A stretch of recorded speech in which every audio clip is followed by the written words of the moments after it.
আজকে আমাদের আলোচ্য বিষয় হবে সূরাটির বাকি অংশের দার্স শেষ করা। ফসল্লি লিরব্বিকা ওয়ানহার ইন্না শানিআকা হুয়াল আবতার। কিন্তু আয়াতগুলোতে যাবার আগে কিছু বিষয় সম্পর্কে আমাদের পরিষ্কার ধারণা থাকা প্রয়োজন।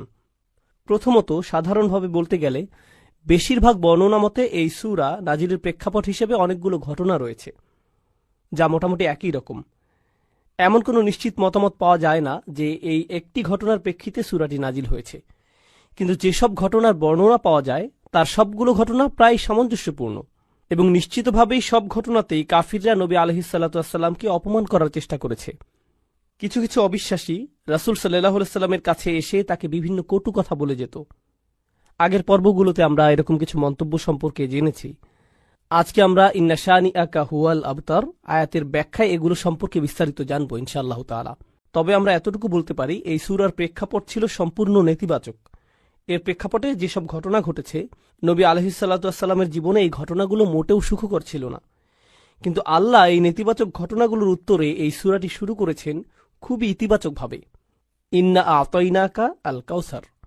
আল্লাহ আযজা ওয়া জাল্লা নবী সাল্লাল্লাহু আলাইহি সাল্লামকে আল কাউসার দান করার কথা বলেছেন, যা অত্যন্ত ইতিবাচক এবং যা কাফিরদের কথার সম্পূর্ণ বিপরীত।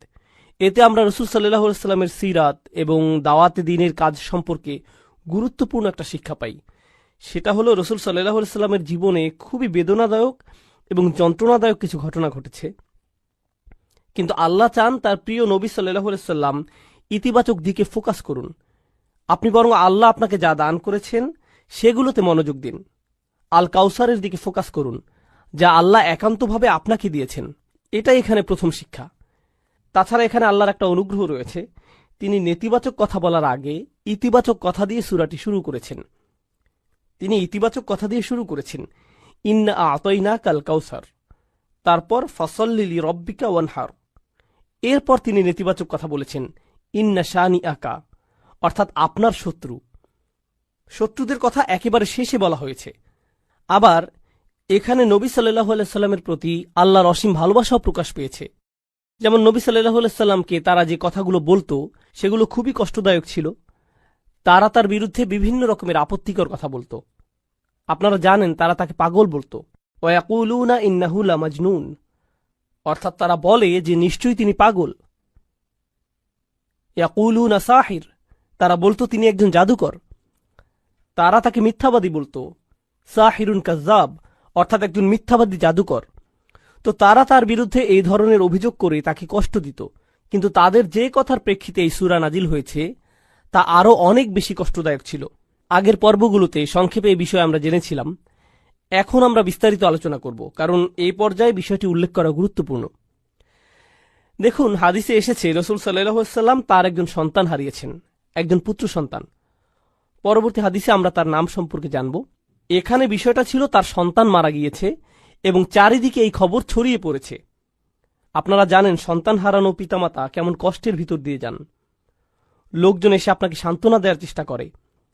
তারা এমন কিছু কথা বলে, সমবেদনা জানায়, যা আপনাকে এই বিশাল কষ্ট সহ্য করতে কিছুটা হলেও সাহায্য করে। তাছাড়া আপনি যখন কাউকে এই কষ্টের মধ্যে যেতে দেখেন, সে যদি এমনকি আপনার শত্রুও হয়, আপনি হয়তো সেখানে গিয়ে সবার পেছনে দাঁড়িয়ে থাকবেন, কিছুই বলবেন না। কারণ যত যাই হোক, তারা তাদের সন্তান হারিয়েছে। এতটুকু মানবতা বোধ বা আন্তরিকতা সব মানুষের মধ্যে থাকে। কিন্তু যখন আবু জাহল এই সংবাদটা পেল, এবং সে কিন্তু নবী সাল্লাল্লাহু আলাইহি সাল্লামের চাচা ছিল, আপনি অন্তত আপনার পরিবারের কাছ থেকে এতটুকু আন্তরিকতা আশা করেন। যত বিরোধ সব না হয় একদিকে থাক, আর দিন শেষে তোমরা তার পরিবারেরই অংশ। কিন্তু না, তার মনে নবী সাল্লাল্লাহু আলাইহি সাল্লামের জন্য এত বেশি বিদ্বেষ ছিল যে সে চারদিকে দৌড়াতে দৌড়াতে উল্লাস করছিল, হাসতে হাসতে লোকজনকে বলছিল, বাতারা মুহাম্মাদুন, মুহাম্মাদের বংশ নিঃশেষ হয়ে গিয়েছে, তার নাম নেয়ার আর কেউ থাকবে না। অন্যভাবে বলতে গেলে, আপনার ছেলে সন্তানের মাধ্যমেই আপনার বংশধারা অব্যাহত থাকে। যেহেতু তিনি তার পুত্র সন্তান হারিয়েছেন এবং তার শুধু কন্যা সন্তানেরই অবশিষ্ট আছে, তাই ভবিষ্যতে তার নাম নেয়ার মতো আর কেউ থাকবে না। তাহলে মুহাম্মদ আমাদের জন্য অস্থায়ী একটা সমস্যা, কারণ তার বংশধারা অব্যাহত রাখার মাধ্যম হিসেবে তার কোনো ছেলে সন্তান আর নেই। তাই অচিরেই এই পৃথিবী থেকে তার নাম নিশানা মুছে যাবে। দেখুন কেমন কষ্টের পরিস্থিতিতে তারা এই ধরনের চরম অপ্রীতিকর কথাগুলো বলছে। এই কথাগুলো এত বেশি যন্ত্রণাদায়ক ছিল যে আল্লাহ আজ্জা ওয়া জাল্লা তাদের কথা কোরআনে উদ্ধৃতিও করেননি। তিনি এভাবে বলেননি ইয়াকুলুনা হুয়া আবতার অথবা হুয়া আবতার। তিনি বলেননি যে তারা বলে তার বংশ নিঃশেষ হয়ে গেছে। তিনি নবী সাল্লাল্লাহু আলাইহি সাল্লামের সামনে তাদের সেই যন্ত্রণাদায়ক কথার উদ্ধৃত করে তাকে আঘাত দিতে চাননি। তিনি বিভিন্ন সূরায় তাদের বিভিন্ন কথা উদ্ধৃত করেছেন, যেমন তারা বলেছিল তিনি পাগল, তিনি একজন জাদুকর এবং তিনি একজন মিথ্যাবাদী। কিন্তু এই ক্ষেত্রে তিনি তাদের কথাগুলোকে উদ্ধৃত করেননি। তিনি সরাসরি তাকে সান্ত্বনা দিয়েছেন, ইন্না শানিআকা হুয়াল আবতার, আপনার শত্রুরাই নির্বংশ নিশ্চিহ্ন হবে। তাহলে আল্লাহ আজ্জা ওয়া জাল্লা এখানে কাফিরদের কথাটা হুবহু উদ্ধৃত করেননি। এটা নিঃসন্দেহে নবী সাল্লাল্লাহু আলাইহি সাল্লামের প্রতি আল্লাহর অসীম ভালোবাসার বহিঃপ্রকাশ। পরিশেষে আমরা এই সূরায় আরও একটা অসাধারণ শিক্ষা পাই। এখানে আল্লাহ কেবল নবী সাল্লাল্লাহু আলাইহি সাল্লামের মনোযোগ অন্যদিকে আকৃষ্ট করেননি। রাসূল সাল্লাল্লাহু আলাইহি সাল্লাম তার সন্তান হারিয়েছেন। যখন কেউ এভাবে সন্তান হারায়, তার কাছে আর কোনো কিছুই ভালো লাগে না। এটা যে কোনো মানুষের ক্ষেত্রে হতে পারে, সব মানুষের ক্ষেত্রে এমনটা হয়। কেউ যখন তার সন্তান হারায়, তখন তার বাড়ি, ব্যাংক ব্যালেন্স অথবা অন্য যে কোনো কিছুর কথা মাথায় আসে না। মনের মধ্যে শুধু সন্তান হারানোর তীব্র ব্যথাই অনুভূত হয়। মা বাবার কাছে তাদের সন্তানেরা শ্রেষ্ঠ সম্পদ, তাই না? নবী সাল্লাল্লাহু আলাইহি সাল্লামের এমন কষ্টের মুহূর্তে আল্লাহ আজ্জা ওয়া জাল্লা প্রথমে তাকে সমবেদনা জানাচ্ছেন, ইন্না আ'তাইনাকা আল কাউসার। তিনি তার সন্তান হারিয়েছেন, আর আল্লাহ তাকে বলছেন, আপনি সীমাহীন কল্যাণপ্রাপ্ত হয়েছেন, আপনি প্রাচুর্য লাভ করেছেন। আগের পর্বগুলোতে আমরা লিস্ট আকারে এগুলো সম্পর্কে জেনেছি, কিন্তু এরপরেও কিভাবে এই যন্ত্রণাদায়ক পরিস্থিতি মোকাবেলা করা যায়, কাফিরদের কথার যথাযথ জবাব দেওয়ার পাশাপাশি এই সূরায় আমাদের শেখানো হচ্ছে কিভাবে আমরা, বিশেষ করে পরিবারের কাউকে হারানোর তীব্র যন্ত্রণা, অসহ্য মানসিক কষ্ট, হতাশা, এগুলো থেকে মুক্তি পেতে পারি। প্রথমত, আল্লাহ আপনাকে যা যা নিয়ামত দান করেছেন সেগুলোতে মনোযোগ দিন। এরপর ফাসল্লি লিরব্বিকা ওয়ানহার, নবী সাল্লাল্লাহু আলাইহি সাল্লামকে আল্লাহ বলছেন সালাত আদায় করুন। আল্লাহ বলছেন দুঃখ, কষ্ট, যন্ত্রণা থেকে মুক্তির উপায় হল সালাত আদায় করা। সুবহানাল্লাহ। জানেন, এখানে সালাত আদায়ের দুইটা দিক আছে। প্রথমত, শেষ আয়াতের সাথে সালাতের সম্পর্ক আছে, আবার প্রথম আয়াতের সাথেও সালাতের সম্পর্ক আছে। তাহলে মাঝখানের আয়াত ফাসল্লি লিরব্বিক হলো এই সূরার মূল আয়াত। প্রথম আয়াতে আল্লাহ নবী সাল্লাল্লাহু আলাইহি সাল্লামকে যা দান করেছেন সে সম্পর্কে বলা হয়েছে। আর কোনো উপহার পেলে আপনার কি করা উচিত? আপনার কৃতজ্ঞতা প্রকাশ করা উচিত, এবং কৃতজ্ঞতা প্রকাশের শ্রেষ্ঠ মাধ্যম হল সালাত আদায় করা। তাহলে প্রথম আয়াতের প্রতিক্রিয়া হল ফাসল্লি লিরব্বিক। আবার দ্বিতীয়ত, তার শত্রুদের কাছে থেকে যে অসহনীয় দুঃখ কষ্ট তিনি পেয়েছেন, যাদের কথা শেষ আয়াতে বলা হয়েছে, এই কষ্টগুলো মোকাবেলা করার জন্য আপনি কি করেন? আপনি নামাজে দাঁড়িয়ে যান। তাহলে ভালো মন্দ উভয় পরিস্থিতিতে আপনার প্রতিক্রিয়া হবে নামাজ আদায় করা। সুবহানাল্লাহ। এখন চলুন নবী সাল্লাল্লাহু আলাইহি সাল্লামের সন্তানদের সম্পর্কে আমরা জানব। আন ইবনে আব্বাস রাদিয়াল্লাহু তাআলা আনহুমা কল, ইবনে আব্বাস রাদিয়াল্লাহু আনহুমা হাদিসটি বর্ণনা করেছেন, কান আকবরু ওয়ালাদি রাসূলুল্লাহ সাল্লাল্লাহু আলাইহি ওয়াসাল্লাম আল কাসিম। রাসূল সাল্লাল্লাহু আলাইহি সাল্লামের বড় সন্তানের নাম ছিল কাসিম রাদিয়াল্লাহু আনহু। সুম্মা জাইনাব, তারপর জাইনাব, সুম্মা আব্দুল্লাহ, তারপর আব্দুল্লাহ, সুম্মা উম্মু কুলসুম, সুম্মা ফাতিমা, সুম্মা রুকাইয়া, ফামাত আল কাসিম। তাহলে এখান থেকে আমরা তার সন্তানদের বয়সের ক্রমও জানতে পারি। তো প্রথম সন্তান ছিলেন কাসিম, তারপর জাইনাব, তারপর আব্দুল্লাহ, তারপর উম্মে কুলসুম, তারপর ফাতিমা, তারপর রুকাইয়া। মাক্কি যুগের শেষের দিকে কাসিম রাদিয়াল্লাহু আনহু ইন্তেকাল করেন। এরপর মাদানী যুগে আব্দুল্লাহ মারা যান। কারো কারো মতে সূরাটি কাসিম রাদিয়াল্লাহু তাআলা আনহুর মৃত্যুর প্রেক্ষাপটে নাজিল হয়, আবার অন্যদের মতে আব্দুল্লাহ রাদিয়াল্লাহু তাআলা আনহুর মৃত্যুর পরে এটি নাজিল হয়। আবার অন্য একটি বর্ণনায় আমরা রাসূল সাল্লাল্লাহু আলাইহি সাল্লামের আরও একজন সন্তানের কথা জানতে পারি, ইব্রাহিম রাদিয়াল্লাহু আনহু। তাহলে তার কোন সন্তানের মৃত্যুর প্রেক্ষিতে সূরাটি নাজিল হয়েছে, এই ব্যাপারে বিভিন্ন মতামত পাওয়া যায়। আবার আবু আইয়ুব রাদিয়াল্লাহু আনহু বর্ণনা করেছেন, লাম্মা মাতা ইব্রাহিম বিন রাসূলিল্লাহি সাল্লাল্লাহু আলাইহি সাল্লাম মাশাল মুশরিকুনা বা'দুহুম ইলা বা'দ ফাকালু, অর্থাৎ যখন রাসূল সাল্লাল্লাহু আলাইহি সাল্লামের ছেলে ইব্রাহিম রাদিয়াল্লাহু তাআলা আনহু ইন্তেকাল করলেন, মুশরিকরা একে অন্যের কাছে দৌড়ে দৌড়ে যেতে লাগলো এবং বলল, ইন্না হাযা সাবি কদ বাতারাল লাইল। সাবি মানে যার আর কোনো সন্তান হবে না, যার কোনো ছেলে সন্তান নেই, কোনো পরবর্তী বংশধর নেই। আজ রাতে তার বংশধারা নিঃশেষ হয়ে গেছে। এটা বলে তারা উৎসব করতে লাগলো। ইব্রাহিম রাদিয়াল্লাহু তাআলা আনহুর মৃত্যুর বর্ণনাই অধিক জোরালো। তো এবার আসুন, ফাসল্লি লিরব্বিক, এই আয়াতটি শুরু হয়েছে ফা অক্ষর দিয়ে। ফা সল্লি লিরব্বিক। এখানে ফা সম্পর্কে ইমাম আল আলুসি বলছেন, আল ফা ফি কওলিহি তাআলা, তিনি বলছেন আল্লাহ যখন আয়াতে ফা অক্ষরটি উল্লেখ করেছেন, লিতারতিবি মা বাদাহা আলা মা ক্বাবলাহা, এই ফা অক্ষরটি এর পূর্ববর্তী বাক্যাংশের উপর গুরুত্বারোপ করে এবং এটি ফা এর পূর্ববর্তী কথার সাথে এর পরের কথাকে সম্পৃক্ত করে। ফাইন্না ইতাআ তাআলা ইয়াহু আলাইহিস সালাতু ওয়াস সালাম মা যুকিরা মিনাল আয়াতিল্লাতি লাম ইউতিহা আহাদাম মিনাল আলামিন। অর্থাৎ যেহেতু প্রথম আয়াতে বলা হয়েছে নবী সাল্লাল্লাহু আলাইহি সাল্লামকে আল্লাহ প্রাচুর্য দান করেছেন, আর তিনি তাকে যা কিছু দান করেছেন সবই অসাধারণ এবং অতুলনীয়। তাছাড়া এগুলো এমন কিছু ছিল যা তিনি এই পৃথিবীর আর কাউকে দেননি। মুস্তাওজাবুন লিল মা'মুরি বিহি আই ইস্তিজাব। এজন্য এটা রাসূল সাল্লাল্লাহু আলাইহি সাল্লামের জন্য গুরুত্বপূর্ণ ছিল যে তিনি এই সীমাহীন কল্যাণ লাভের জবাবে কৃতজ্ঞতা প্রকাশ করবেন। এই অসীম নিয়ামতের জন্য সারা দিয়ে কৃতজ্ঞতা প্রকাশ করা খুবই জরুরি। আইফা দুম আলা সালাতি লিরব্বিক, অর্থাৎ রাসূল সাল্লাল্লাহু আলাইহি সাল্লামকে বলা হচ্ছে যেহেতু আপনার প্রতি অসীম অনুগ্রহ করা হয়েছে তাই আপনি নামাজে অবিচল থাকুন। দুম আলা সালাত, আল্লাহর জন্য আপনি সালাতে অবিচল থাকুন। এগুলো ইমাম আল আলুসির মন্তব্য। আপনাদের আবার একটু মনে করিয়ে দিতে চাই, এর আগের সূরা থেকে আমরা জেনেছি তারা যখন নামাজ পড়ত তারা উদাসীন থাকত, নামাজের প্রতি তারা যত্নবান ছিল না। তাছাড়া যখনই তারা নামাজ পড়ত লোক দেখানোর জন্য নামাজ পড়ত। আর এই সূরায় ঠিক এর বিপরীত বলা হচ্ছে, তোমরা কেবল তোমাদের রবের জন্য সালাত আদায় করো। ফাসল্লি লিরব্বিক, তিনি শুধু ফাসল্লি বলেননি, যদিও এর মাধ্যমে আদেশটি পরিপূর্ণ বোঝা যাচ্ছে। যেমন তিনি অন্য আয়াতে বলছেন আকিমিস সালাত, শুধু আকিমিস সালাত, কিন্তু এখানে বলছেন ফাসল্লি লিরব্বিক, আপনার রবের জন্য সালাত আদায় করুন, আপনার রবের জন্য। এর মাধ্যমে নামাজ আদায়ের উদ্দেশ্য স্পষ্ট করে বলা হচ্ছে। এখন সল্লি ফাইন্না সালাতা জামিআতু লিজামিহি আকসামুশ শুকুর, এটা খুবই গুরুত্বপূর্ণ। আল্লাহ সালাতের কথা বলেছেন, শুকরের কথা বলেননি।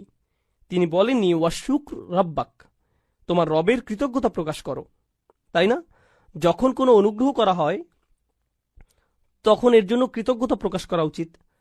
তাহলে আমরা বুঝতে পারলাম সালাত হলো জামিআতু লিজামিহি আকসামুশ শুকুর, অর্থাৎ আল্লাহর প্রতি কৃতজ্ঞতা প্রকাশের পরিপূর্ণ, সর্বোৎকৃষ্ট এবং সর্বশ্রেষ্ঠ উপায় হলো আল্লাহর জন্য সালাত আদায় করা। এজন্যই আমরা রাসূল সাল্লাল্লাহু আলাইহি সাল্লামের জীবনে দেখেছি যখন ভালো কিছু ঘটত বা কোনো ভালো খবর আসত তিনি কি করতেন? তিনি সাথে সাথে 2 রাকাত নামাজ পড়তেন। এভাবেই তিনি আল্লাহর কৃতজ্ঞতা প্রকাশ করতেন। এবং এটা আমরা আমাদের নিজেদের জীবনেও প্রয়োগ করতে পারি। যখন কোনো ভালো কিছু আমাদের জীবনে আসে, আমরা কোনো সুসংবাদ পাই, সাথে সাথে আমাদের উচিত সর্বোৎকৃষ্ট উপায়ে তার কৃতজ্ঞতা প্রকাশ করা, আল্লাহর জন্য সালাত আদায় করা। এই আলোচনাটি হলো ৬২তম সূরা, সূরা জুমার প্রথম অংশ নিয়ে। আমার অধ্যয়নের সময় যখন আমি এই কয়েকটি আয়াত অধ্যয়ন করেছি, এগুলো আমাকে বিশেষভাবে প্রভাবিত করেছিল। কারণ আমার মনে হয়েছিল যেন এই আয়াতগুলো কোরআনের পথে এবং ইসলামের পথে আমার নিজের যাত্রারই সারসংক্ষেপ। আমি যেভাবে নিজের ভিতর পরিবর্তন অনুভব করেছি আর যেভাবে আমার জীবনের বাহ্যিক দিকের পরিবর্তন এসেছে, সেটা ছিল একটা প্রক্রিয়ার অংশ। আর পরিবর্তনের সেই প্রক্রিয়াটি আসলে খুব চমৎকারভাবে বর্ণিত হয়েছে সূরা জুমার এই শুরুর আয়াতগুলোতে। আর আপনাদের সাথে এটা শেয়ার করাই আজকে আমার উদ্দেশ্য। আমি শুধুমাত্র লেকচার দিয়ে যেতে আগ্রহী নই। তো এখন আমি আপনাদের সাথে আলোচনা কয়েকটি বিষয় নিয়ে শুরু করব, আর আশা করছি ইনশাআল্লাহ আপনারা আমার সাথেই থাকবেন এবং বিষয়গুলো বুঝতে পারবেন পর্যায়ক্রমে, সুশৃঙ্খলভাবে। আমি বিষয়গুলোকে আজকে সুশৃঙ্খলভাবে উপস্থাপন করতে চাই যাতে আপনারা বিষয়গুলো সহজেই মনে রাখতে পারেন, যা আপনারা এত ভালোভাবে অনুধাবন করবেন যে তখন আপনারা নিজের ভাষায় তা অন্যদেরকে বোঝাতে পারবেন ইনশাআল্লাহ। আমাদের রাসূল সাল্লাল্লাহু আলাইহি সাল্লামকে সর্বশ্রেষ্ঠ মিশন দিয়ে পাঠানো হয়েছে, যা কোনো মানুষকে কখনো দেয়া হয়নি। আর দ্বিতীয় আয়াতে সেই সম্পূর্ণ মিশনটির সারসংক্ষেপ করা হয়েছে 4টি কাজের মাধ্যমে। এগুলো হলো সেই 4টি কাজ যা রাসূল সাল্লাল্লাহু আলাইহি সাল্লামকে করতে হয়েছিল, যে পরিবর্তন তিনি এনেছিলেন তার জন্য। আর এই আলোচনার শেষে সর্বশেষ যে আলোচনা আপনাদের সাথে করব তা হলো আমার এবং আপনার পরিবর্তনের ক্ষেত্রে আলোচিত এই সকল শিক্ষার ভূমিকা, নিজেকে পরিবর্তনের জন্য কোরআনে বর্ণিত এই 4টি পদক্ষেপ, যার আলোকে আমি আজকের আলোচনার নামকরণ করেছি। মূলত তাই থাকবে শেষের দিকে। কোরআন থেকে এই শিক্ষাগুলো আমরা শিখব এবং শেষে তা থেকে নির্যাস বের করে আমাদের নিজেদের জীবনে প্রয়োগ করব। তো আসুন শুরু করি সেই ভূমিকা দিয়ে। তো আসুন প্রথম আয়াতটি দিয়ে শুরু করা যাক। বিসমিল্লাহির রহমানির রহিম। ইউসাব্বিহু লিল্লাহি মা ফিস সামাওয়াতি ওয়া মা ফিল আরদিল মালিকিল কুদ্দুসিল আজিজিল হাকিম। আমি আপনাদের জন্য সরল অনুবাদ করছি। আকাশ এবং পৃথিবীর সব কিছু আল্লাহর পারফেকশন ঘোষণা করছে এবং তারা এটা করে যাবে। তিনি রাজা, পবিত্র, কর্তৃত্বের অধিকারী, বিজ্ঞ। এটা সরল অনুবাদ, যার মধ্যে আমি মনোযোগ দিব আল্লাহর এই 4টি নামের উপর। তারপর আমরা এগুলো নিয়ে কিছুটা বিস্তারিত আলোচনা করব। আরও একবার সরল অনুবাদ করি। আকাশের সবকিছু এবং পৃথিবীর সবকিছু ঘোষণা করে এবং ঘোষণা করতে থাকবে আল্লাহর পারফেকশন, যিনি রাজা, পবিত্র, কর্তৃত্বের অধিকারী, বিজ্ঞ। রাজা, পবিত্র, কর্তৃত্বের অধিকারী, বিজ্ঞ। তো আসুন এখন এই নামগুলোর প্রত্যেকটি নিয়ে কিছুটা আলোচনা করা যাক। আর আমি যেটা দিয়ে শুরু করতে চাই, এই বিষয়ে ইমাম ফখরুদ্দিন আল রাজির একটা পর্যবেক্ষণ দিয়ে, যিনি আল্লাহর এই 4টি নাম নিয়ে একসাথে চিন্তা করেছেন। আর তার মতে যে জিনিসটা এই 4টি নামকে একসাথে যুক্ত করেছে তা হলো প্রত্যেকটি নামই এর নিজস্ব ভঙ্গিতে আপনাকে আল্লাহর আরও কাছে নিয়ে যাবে। প্রত্যেকটি নামই আপনাকে আল্লাহর প্রতি আকৃষ্ট করে এবং আপনাকে আল্লাহর সান্নিধ্যে রেখে দেয়। ফখরুদ্দিন আল রাজি এটা বর্ণনা করেছেন। আমি তার ব্যাখ্যা থেকে কিছু উদ্ধৃতি উল্লেখ করছি। আল্লাহর গুণবাচক নাম রাজা বিষয়ে আমি তার ব্যাখ্যা দিয়ে শুরু করছি। أن العظيم لا ينصرف عن مجلس من كان عنده إلا عند انفضاض مجلسه أو إذانه بانصرافهم। যখন আপনি মহিমান্বিত কারো সান্নিধ্যে থাকেন, এই ক্ষেত্রে একজন রাজার সান্নিধ্য, এটা অশোভনীয় যে আপনি সেখান থেকে হঠাৎ করে বের হয়ে আসবেন। আপনাকে রাজকীয় সান্নিধ্যের সম্মান দেওয়া হয়েছে। আপনি আমন্ত্রিত হয়েছেন কোনো প্রাসাদে। তখন আপনি কোনো রেস্টুরেন্ট বা ট্রেন স্টেশন অথবা সিনেমা হলে বসে নেই যে আপনি উঠে চলে আসলেন। যেহেতু আপনি একজন রাজার সান্নিধ্যে রয়েছেন, আপনাকে যথাযথ শিষ্টাচার এবং নিয়মকানুন মেনে চলতে হবে। আমার নিজের এই বিষয়ে কিছুটা অভিজ্ঞতা আছে। আমার সুযোগ হয়েছে কয়েকজন প্রেসিডেন্ট এবং কয়েকটি দেশের রাজপরিবারের সদস্যদের সাথে সাক্ষাৎ করার। আপনি তাদের সাথে সাক্ষাৎ করার আগে সবসময় একটা প্রোটোকল টিম থাকে। তারা বলে দেয়, এভাবে আপনি প্রেসিডেন্টের সাথে দেখা করবেন, এভাবে আপনি রাজাকে সম্ভাষণ জানাবেন, এখানে আপনি বসবেন, প্রথমে এটা করবেন, তারপর সেটা করবেন। কথোপকথনের মাঝখানে আপনি ফোন হাতে নিয়ে এভাবে কথা বলতে পারবেন না। এক্সকিউজ মি, রাজা, আমাকে একটা ফোন রিসিভ করতে হবে। না, এটা সম্ভব না। আল রাজি যা বোঝাতে চাচ্ছেন তা হলো আপনি হতবাক হয়ে যান এই ভেবে যে আপনি আল্লাহর রাজকীয় সান্নিধ্যে আছেন এবং আপনি সেই মহিমান্বিত সান্নিধ্য থেকে দূরে চলে আসতে বিব্রত এবং লজ্জিত বোধ করবেন। আপনি এতটা সম্মানিত বোধ করছেন যে সেখানে আপনি পৌঁছাতে পেরেছেন। কেন আপনি চাইবেন সেই নৈকট্য ছেড়ে আসতে?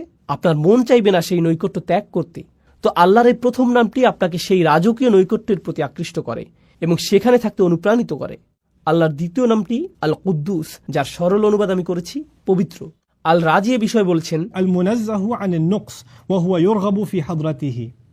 এটা বোঝায় এমন ব্যক্তিকে যিনি সকল ত্রুটি থেকে মুক্ত।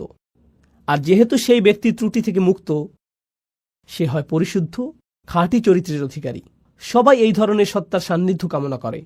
আরও সহজ করে বলছি, মানুষ বিশুদ্ধ চরিত্র পছন্দ করে। আমরা এ ধরনের মানুষ ভালোবাসি যারা তাদের কথায়, তাদের আচরণে, তাদের ব্যবহারে পরিশুদ্ধ, তাদের উদারতা পরিশুদ্ধ, তাদের পরামর্শ পরিশুদ্ধ, তাদের একনিষ্ঠতা পরিশুদ্ধ। আপনি এই ধরনের মানুষের দিকে আকৃষ্ট হন। সত্যবাদী মানুষ, সৎ মানুষ, স্বচ্ছ চরিত্রের মানুষ, এই ধরনের মানুষের চারপাশে আপনি থাকতে চান। মানবজাতির স্বভাবগতভাবেই সত্যবাদিতা, পরিচ্ছন্নতা এবং বিশুদ্ধ চরিত্রের দিকে আকৃষ্ট হয়।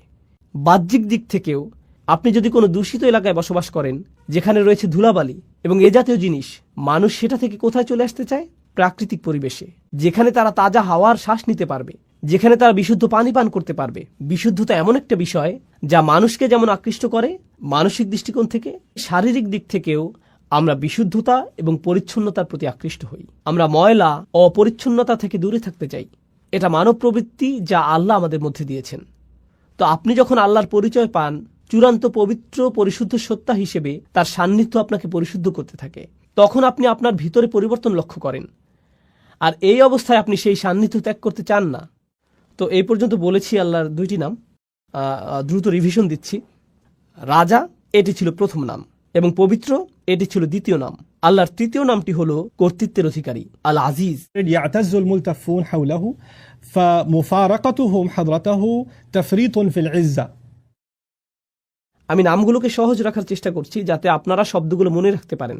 নামগুলো হলো রাজা, পবিত্র, কর্তৃত্বের অধিকারী, বিজ্ঞ। এখন আমরা কর্তৃত্বের অধিকারী নামটিতে আছি। তো আসুন আরবি ভাষা অনুযায়ী আল আজিজ শব্দটি নিয়ে কিছুটা আলোচনা করি। এর মধ্যে আসলে 2টি অর্থ অন্তর্ভুক্ত।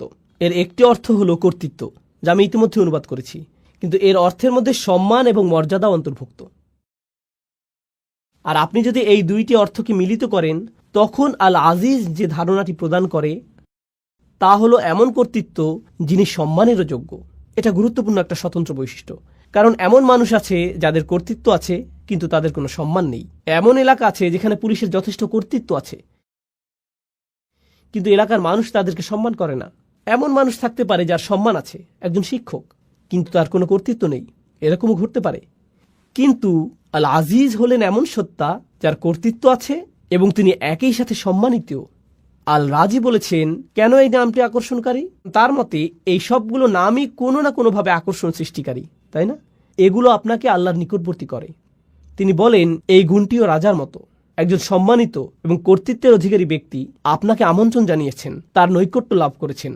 আপনি সেই নৈকট্য ছেড়ে আসলে তিনি অসম্মানিত হবেন না, বরং আপনি নিজে অসম্মানিত হবেন। আপনি সেই সম্মান থেকে বঞ্চিত হবেন। আপনি আমন্ত্রণ পেয়েছেন সম্মানিত কোনো ব্যক্তির পক্ষ থেকে, আপনি আমন্ত্রণ পেয়েছেন কর্তৃত্বের অধিকারী কোনো ব্যক্তির কাছ থেকে।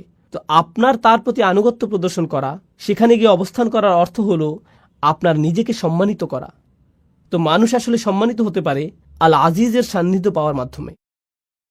আর সব শেষে আমি দ্রুত আলোচনা করছি এই লিস্টের শেষ নামটি, আল মালিক, আল কুদ্দুস, আল আজিজ এবং সবশেষে আল হাকিম, রাজা, পবিত্র, কর্তৃত্বের অধিকারী এবং সবশেষে বিজ্ঞ।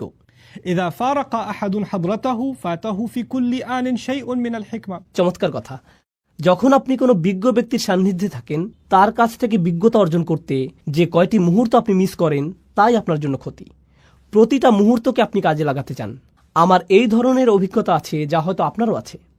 খুব কম সংখ্যক মানুষই আছে যারা প্রকৃত বিজ্ঞতার উৎস।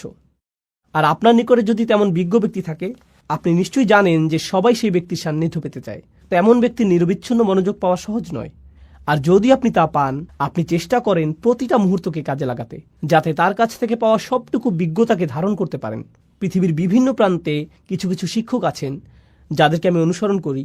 আমি ভ্রমণ করে তাদের কাছে যাই, যেখানে গিয়ে কোনো লেকচার দেওয়ার জন্য না, আমি ভ্রমণ করি তাদের সাথে সাক্ষাৎ করার জন্য। আর যদি তারা আমাকে 1 ঘন্টা সময় দেন, যদি 20 মিনিটও দেন, তার জন্য আমি কৃতজ্ঞ। কারণ আমার জন্য সেই 20 মিনিট বেশি মূল্যবান আমি নিজে 5-6 ঘন্টা অধ্যয়ন করার চেয়ে। আমার জন্য সেই বিজ্ঞতাটুকু অমূল্য, সেই সাক্ষাৎটা আমার জন্য অমূল্য।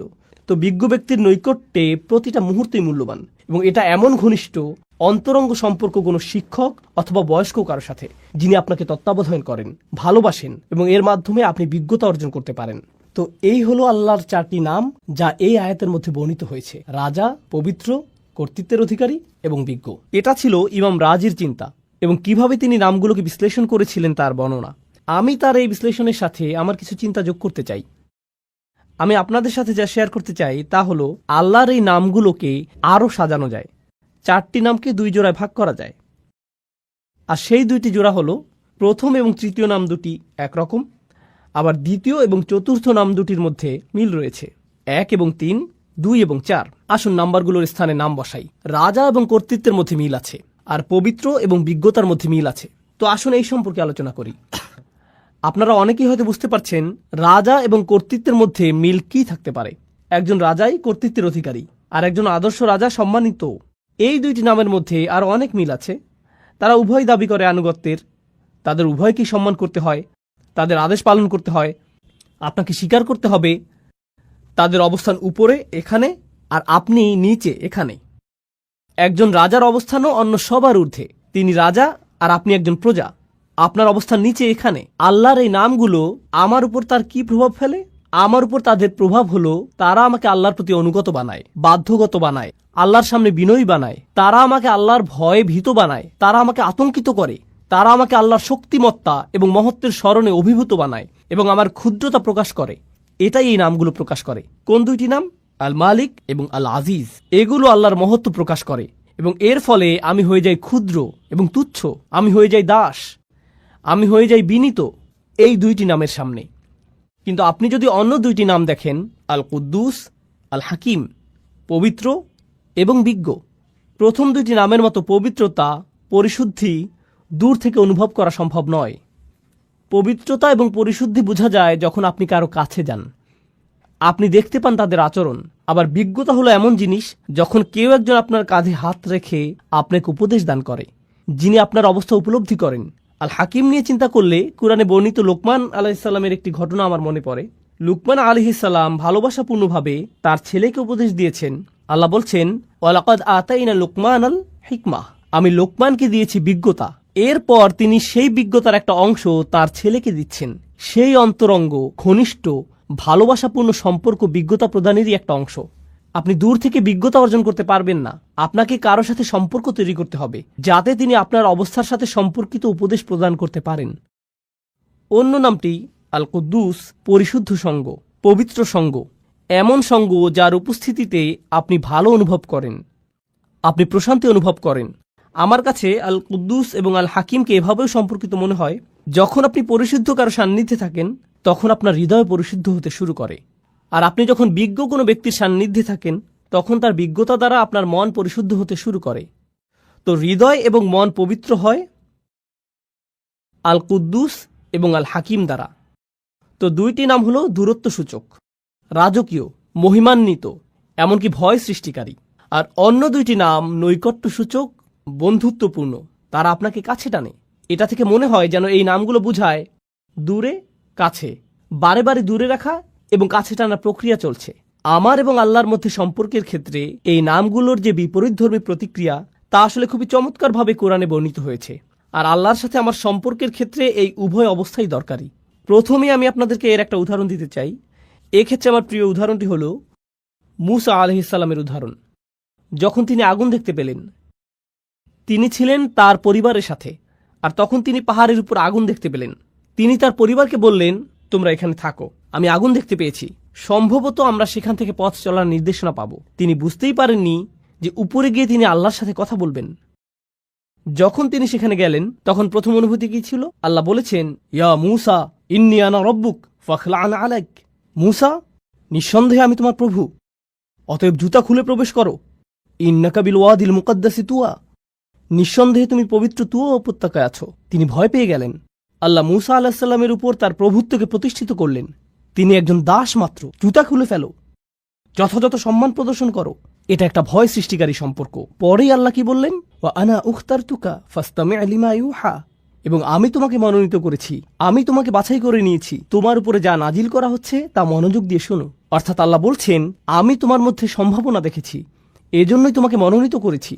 এখন তিনি মূসা আলাইহিস সালামকে স্বাভাবিক করতে চাইছেন। ইন্নানি আনাল্লাহ লা ইলাহা ইল্লা আনা ফা'বুদনি, নিঃসন্দেহে আমি আল্লাহ, আমি ছাড়া ইবাদতের যোগ্য আর কেউ নেই, আমার দাসত্ব করো। এটা আবারও প্রভুত্ব এবং দাসত্ব, ভয় সৃষ্টিকারী সম্পর্ক। আর এর ঠিক পরেই নৈকট্য সূচক সম্পর্ক। ওয়াকিমিস সালাতা লিযিকরি, নামাজ কায়েম করো যাতে আমাকে স্মরণ করতে পারো। আল্লাহর স্মরণ অবশ্যই হৃদয়ের সাথে সম্পর্কিত এবং আল্লাহর সাথে নৈকট্য প্রকাশকারী বিষয়। এরপরেই তিনি আবারও তাকে ভয় দেখাচ্ছেন এবং বলছেন, ইন্না সাআতা আতিয়াতুন আকাদু উখফিহা লিতুজজা কুল্লা নাফসিম বিমা তাসআ ফালা ইয়াসুদ্দান্নাকা আনহা মান লা ইউমিন বিহা ওয়াত্তাবা হাওয়াহু ফাতারদা। কিয়ামত নিকটবর্তী, আমি এটাকে প্রায় সম্পূর্ণ গোপন রেখেছি যাতে প্রত্যেক ব্যক্তি তার প্রচেষ্টা অনুযায়ী প্রতিদান পেতে পারে। যারা কিয়ামতে বিশ্বাস করে না এবং নিজের প্রবৃত্তির অনুসরণ করে, তাদেরকে সেই সুযোগ দিও না যাতে তোমাকে বিভ্রান্ত করতে পারে, তাহলে তুমি পাহাড় থেকে নিচে পড়ে যাবে। আক্ষরিকভাবে তিনি বলেছেন ফাতারদা, কারণ মূসা আলাইহিস সালাম পাহাড়ের উপরেই দাঁড়িয়েছিলেন। তো তিনি বললেন, তারা রূপক অর্থে পাহাড় থেকে পড়বে, ব্যতিক্রম কিছু করলে তুমি আসলেই পড়ে যাবে।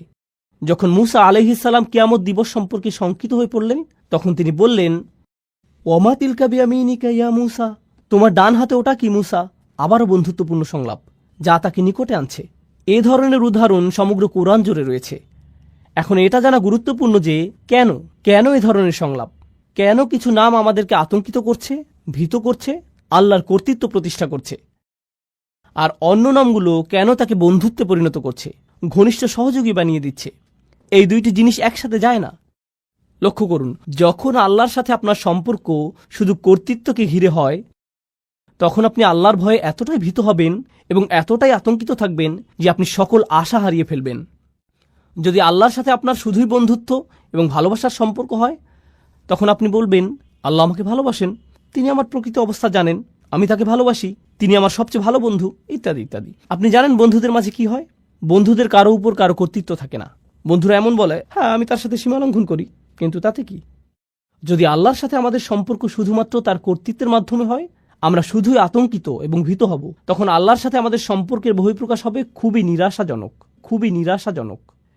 যদি আল্লাহর সাথে আমাদের সম্পর্ক শুধুমাত্র নৈকট্য, বন্ধুত্ব এবং অন্তরঙ্গতাকে কেন্দ্র করে হয়, আমরা সেই নমনীয়তার ফায়দা নিতে শুরু করব এবং তার অবাধ্যতা শুরু করব।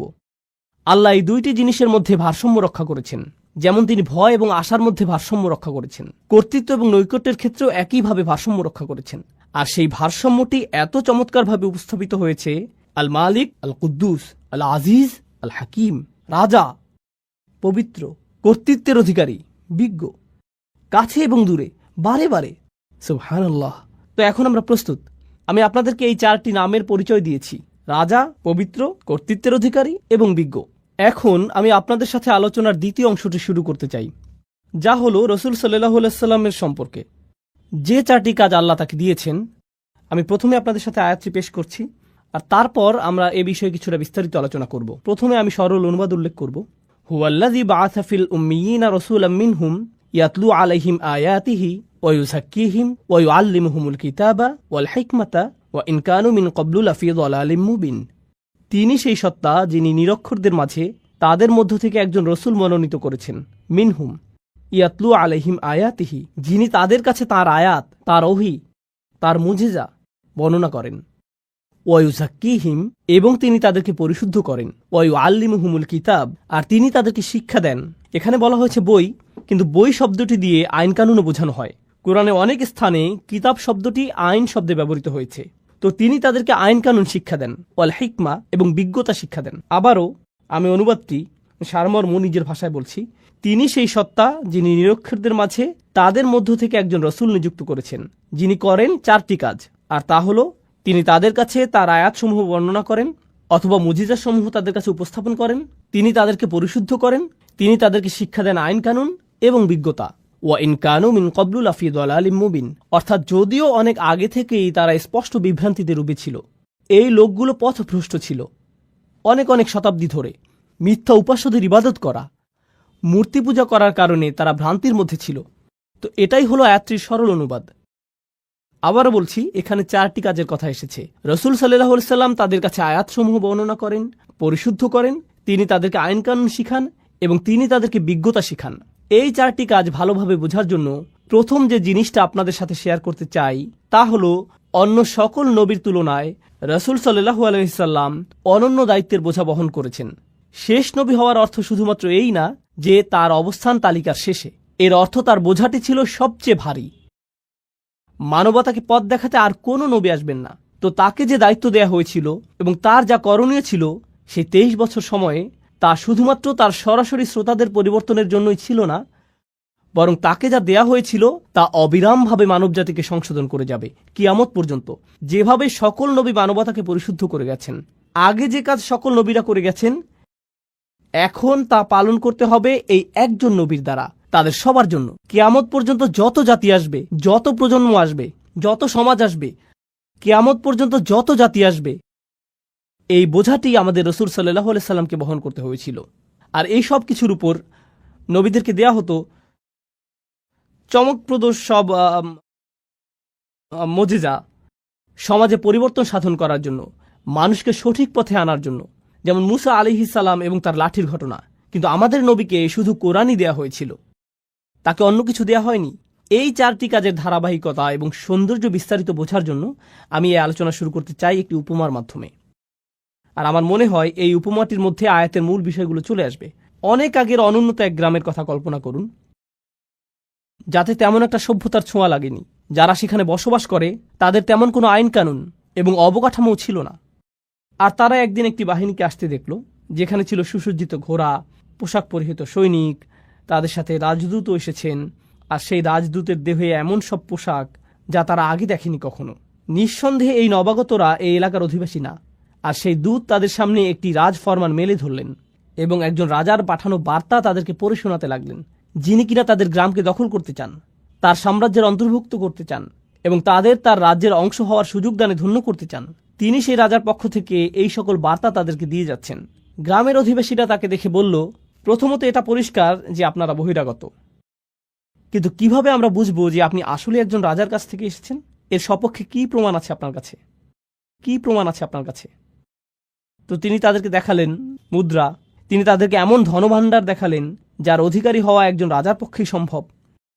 তিনি তাদেরকে এমন কিছু নিদর্শন দেখালেন যাতে প্রকাশ পায় যে তিনি আসলে একজন রাজপ্রতিনিধি।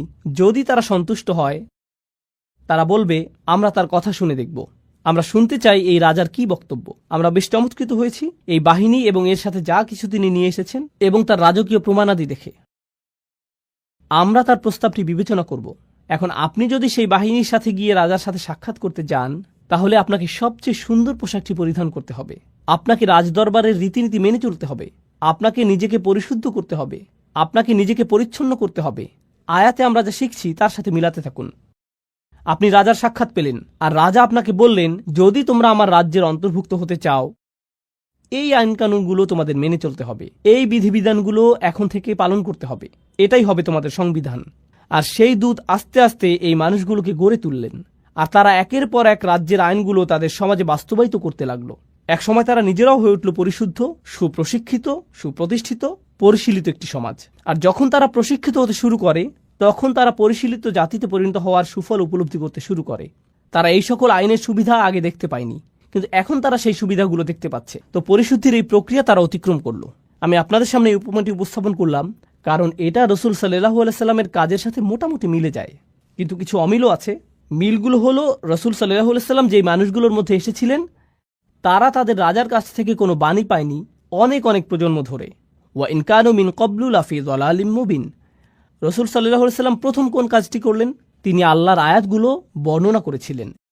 মানুষ কোরআনের বাণী শুনল, আর তিনি দাবি করেছিলেন যে এটা এসেছে আল্লাহর কাছ থেকে। তারা বলল, কিভাবে আমরা বুঝবো যে এটা আল্লাহর কাছ থেকে এসেছে? কি প্রমাণ আছে আপনার কাছে যে এটা আল্লাহর বাণী? আল্লাহর বাণীগুলো এতটাই শক্তিশালী, এতটাই অভিজাত, এতটাই অনুকরণীয়, আপনার পক্ষে এর মতো কিছু তৈরি করা সম্ভব না। এর প্রভাব এতটাই অভিভূতকারী যে যারা এটা শুনবে তারা তৎক্ষণাৎ বুঝতে পারবে যে এই কথাগুলো কোনো মানুষের কথা নয়। তারা আল্লাহর বাণীর মুজিজা সরাসরি উপলব্ধি করেছিল, আর শুধুমাত্র এটাই তাদেরকে বিনয়াবনত করেছিল। এরকম নজিরও রয়েছে, যখন মানুষ রসুল সাল্লাল্লাহু আলাইহি সাল্লামের সাথে বিতর্ক করতে এসেছিল, তখন তিনি আয়াত পাঠ করতে করতে এমন আয়াতে গেলেন যেখানে আল্লাহ আদেশ করেছেন সবাইকে সিজদায় অবনত হওয়ার জন্য। এরকম ঘটেছে, কাফেরদের সম্পূর্ণ জনসমাবেশ সেখানে সিজদায় পড়ে গিয়েছিল। এরকম ঘটেছে, কোরআনের বাণী তাদেরকে অভিভূত করে ফেলেছিল। এই প্রথম কাজটি রসুল সাল্লাল্লাহু আলাইহি সাল্লাম করেছেন, মানুষকে কোরআনের শক্তিশালী মুজিজার সাথে পরিচয় করিয়েছেন।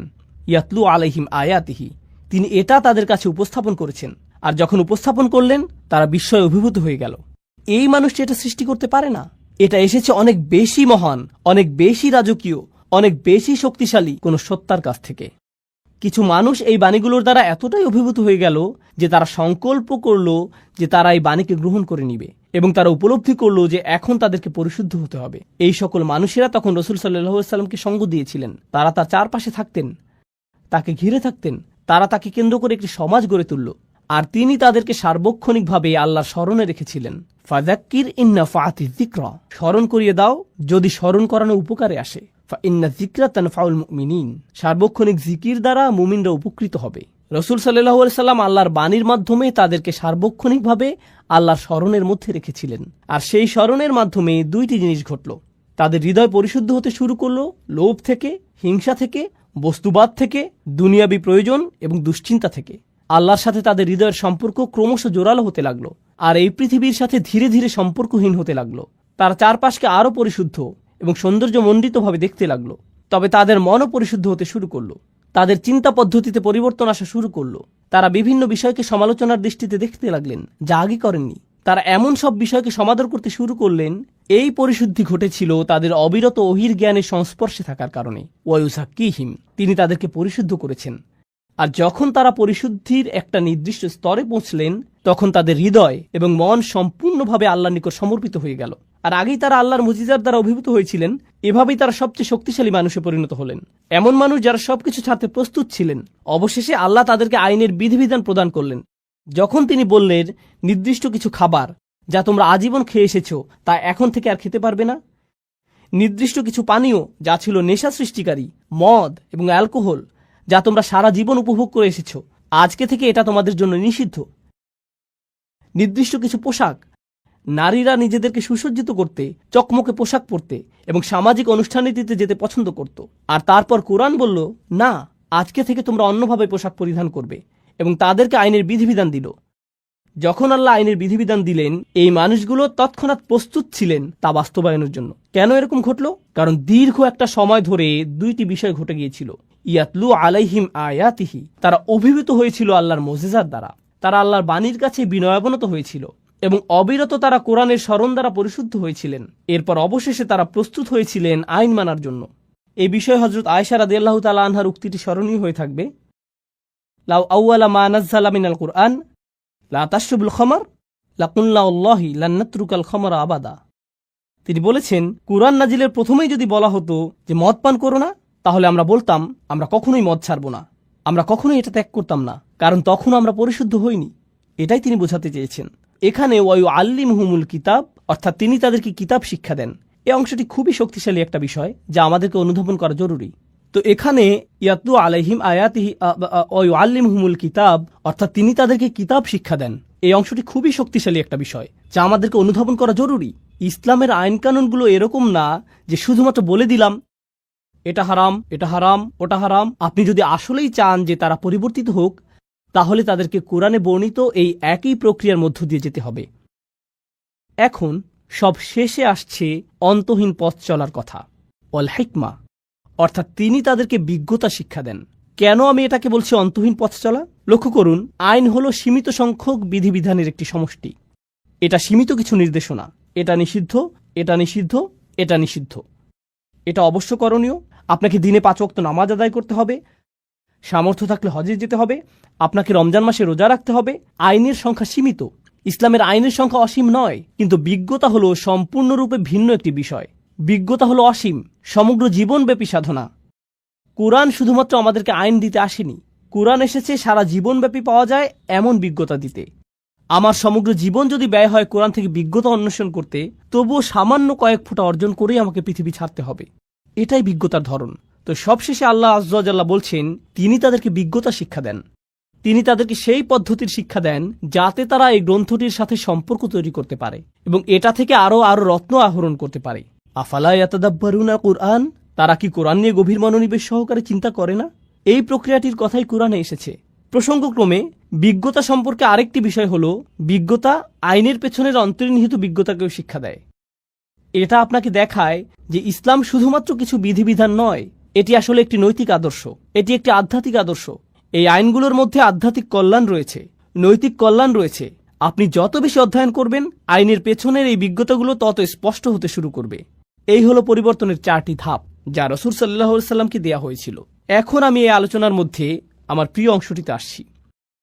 তা হলো আপনাদের কাছে উপস্থাপিত এই 4টি ধাপ কিভাবে সেই সমাজকে পরিবর্তন করতে সক্ষম হয়েছিল যা ছিল অন্ধকারাচ্ছন্ন অনেক অনেক প্রজন্ম ধরে। আল্লাহ আমাদেরকে বলছেন যে কোরআনকে অবমূল্যায়ন করা যাবে না।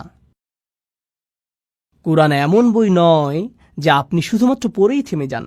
কোরআন হলো সেই বই যার সাহায্যে আপনি সম্পূর্ণভাবে নিজেকে পরিবর্তন করতে পারেন। আমি আপনাদেরকে আবারও স্মরণ করিয়ে দিচ্ছি রাসূল সাল্লাল্লাহু আলাইহি ওয়াসাল্লামের এই 4টি কাজ। তিনি আয়াতসমূহ বর্ণনা করেন, তিনি তাদেরকে পরিশুদ্ধ করেন, তিনি তাদেরকে আইন শিক্ষা দেন, তিনি তাদেরকে বিজ্ঞতা শিক্ষা দেন। এই 4টি কাজ আসলে আল্লাহর 4টি নামের সাথে সম্পূর্ণরূপে মিলে যায়, যেগুলো দিয়ে আমি আলোচনা শুরু করেছিলাম। আজকের আলোচনার এই অংশটি হলো আমার সবচেয়ে প্রিয়। আমি সেই 4টি নাম আপনাদের মনে করিয়ে দিচ্ছি: রাজা, পবিত্র, কর্তৃত্বের অধিকারী, বিজ্ঞ। রাজা নামটিতে ফিরে যাওয়া যাক। যখন সেই বাহিনী আসলো এবং মানুষ সেই রাজদূতকে দেখল, তারা দ্বিধায় পড়ে গেল। তখন কি দেখাতে হয়েছিল? প্রমাণ। আয়াত আসলে কি? যখন রাসূল সাল্লাল্লাহু আলাইহি ওয়াসাল্লাম মানুষের সামনে আয়াত পাঠ করেন, যখন তিনি তাদেরকে এর মুজিজা দেখান, এর মাধ্যমে তিনি আসলে কি করছেন? তিনি আসলে তাদেরকে প্রমাণ দেখাচ্ছেন যে এটা একমাত্র আল্লাহর পক্ষ থেকেই আসা সম্ভব। আয়াতের মধ্যেই তারা তাদের রাজাকে চিনতে পারবে। লক্ষ্য করুন, কোরআনের ভূমিকাতেও আল্লাহর পরিচয় এভাবে এসেছে: আলহামদুলিল্লাহি রাব্বিল আলামিন, আর রহমানির রহিম, মালিক ইয়াউমিদ্দিন। আর রহমানির রহিম দিয়ে নৈকট্য প্রকাশ করছে। আর তারপর আসছে সেই অভিজাত্যের বর্ণনা। তিনি বিচার দিবসের রাজা, বিচার দিবসের মালিক এবং প্রভু। তো রাজাকে চিনা যায় তার চিহ্ন দ্বারা। এজন্য ইয়াতলু আলাইহিম আয়াতিহি। এভাবেই মানুষ আল্লাহর স্মরণে বিস্ময়ে অভিভূত হয়ে যাবে যখন তারা কোরআনের মুজিজাগুলো বুঝতে পারবে। আল্লাহর দ্বিতীয় নামটি ছিল আল কুদ্দুস। আল কুদ্দুস অর্থ কি? পবিত্র।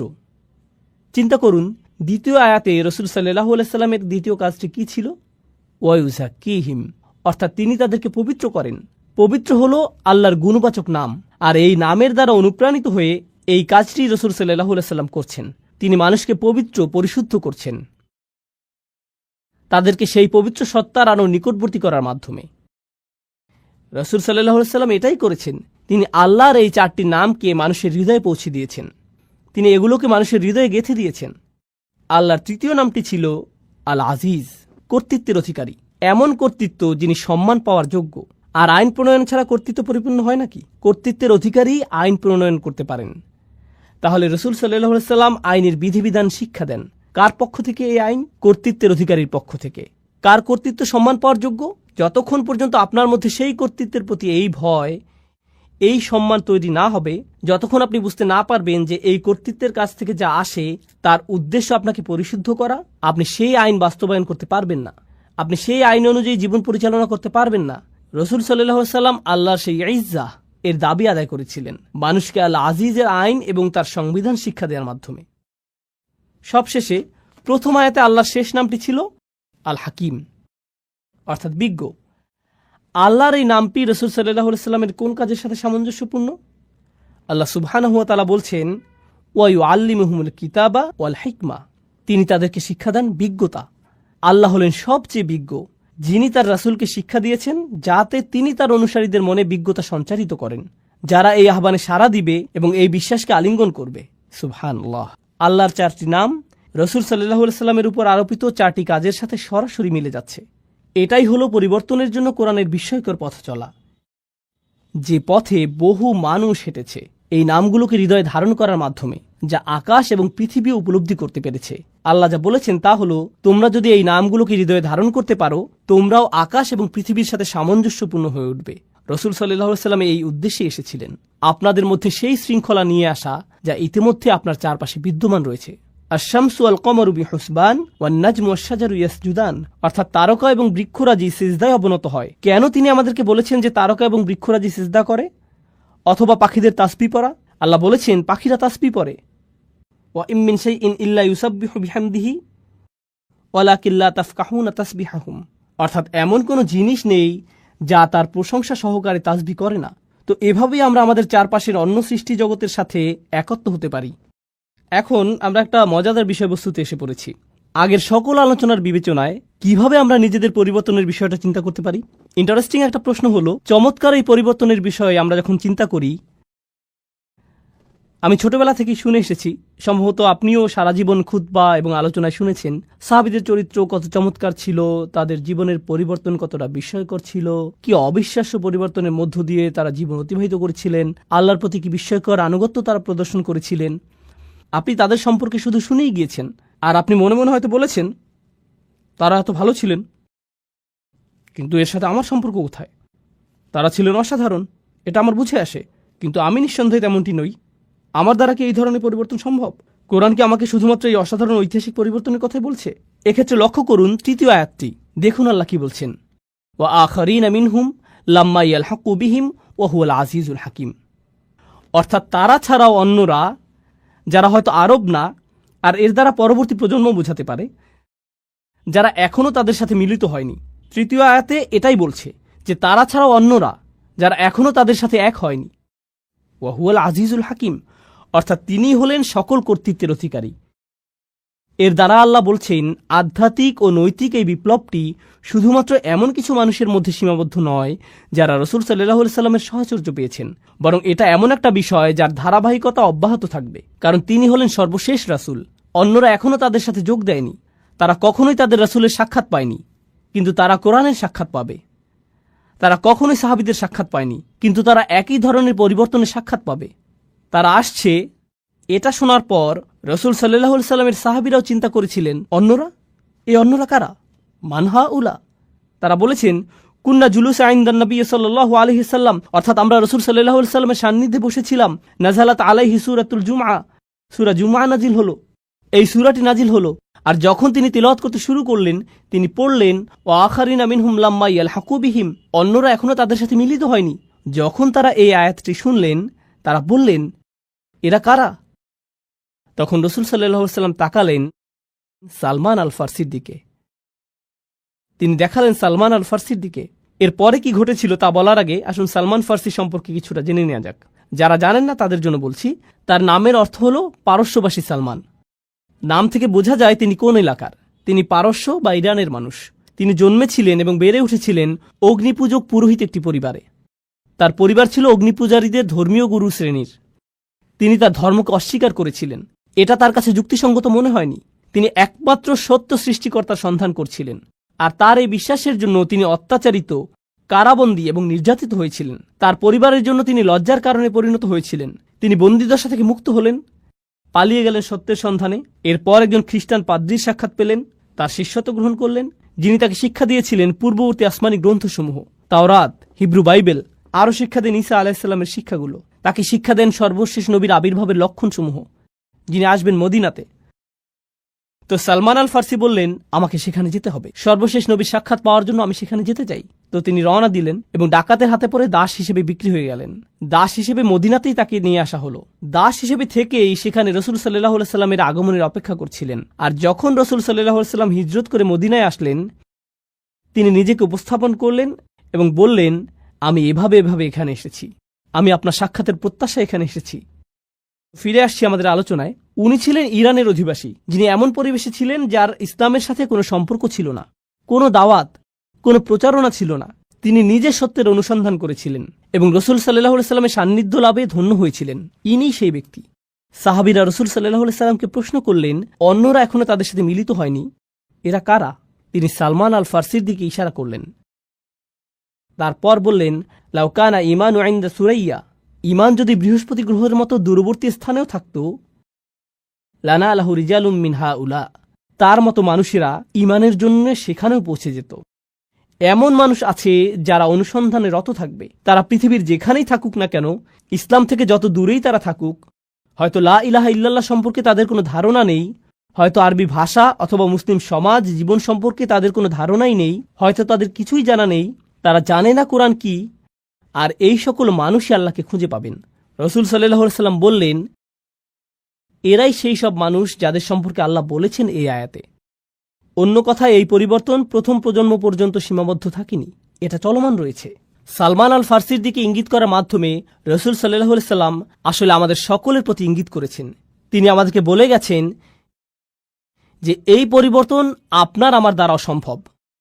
তো আমাদেরকে বুঝতে হবে পরিবর্তনের সেই পথের সাথে সম্পৃক্ত হওয়ার প্রকৃত অর্থ কী।